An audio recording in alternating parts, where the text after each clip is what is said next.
Hey guys, so this is a little bit candid-ish. I haven't really sketched out too much for my 2015 goals video. Um, but I think that's largely because my goals are still forming. Um, I do have a couple of things that I'll share with you that I know that I want to do this year. First, of course, is the Goodreads Reading Challenge. I will be doing that again this year, and I'm going to again set my goal for 100 books. I don't know what my schedule will look like throughout the year, and so I feel like that's a good goalpost. If I can complete it again, I'll probably up it next year. I'm really hoping to pay more attention in general to the people that I'm reading. I don't want to set a goal of, what percentage of people of color or women or anything like that I would be reading. But I do want to make sure that I'm paying attention to the kind of authors that I'm picking up and that I'm being critical of why I might be doing that. If it's because there are marketing dollars going into it or because certain stories are being written by certain people. I want to just be paying attention. I think that, when you're paying attention, reading diversely comes naturally as an extension of that. And kind of that goes into my next goal, which is to actually track my author demographics.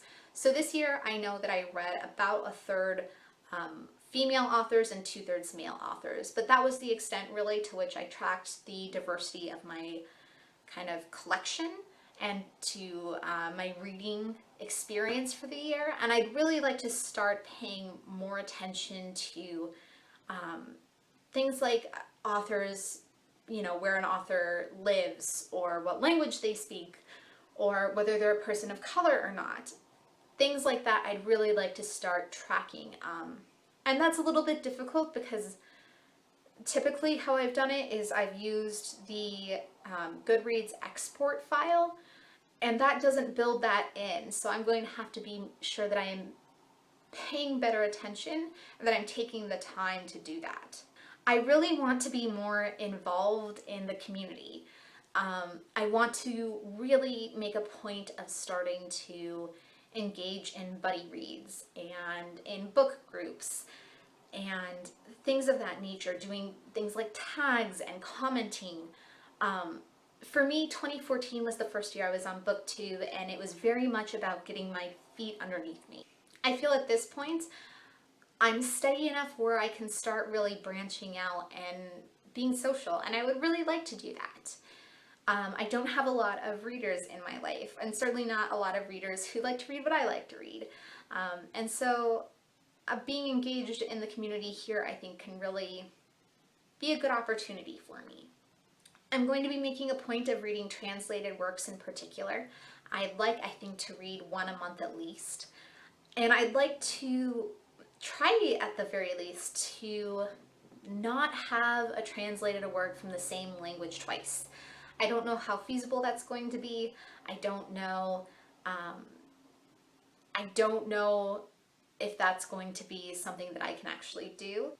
If you have any suggestions for that, or if you know somebody who's already kind of going for that goal, let me know.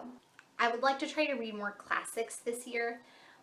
This is one of those things that's kind of funny because it runs counter to a lot of different explicit diversity goals. Because, of course, most of the classic Western canon is white men. But I do think that that would be something that I'd like to do as an exploratory thing. I read some Bronte this year, and I think that was like the extent of the classics that I read. Bronte and like Frankenstein. And I'd really just like to make sure that I am trying to read more of the canon. Let me know what your 2015 goals are. Like I said, mine are still very much forming and kind of in that nascent stage. But I'm feeling good. I feel like it's going to be a good year.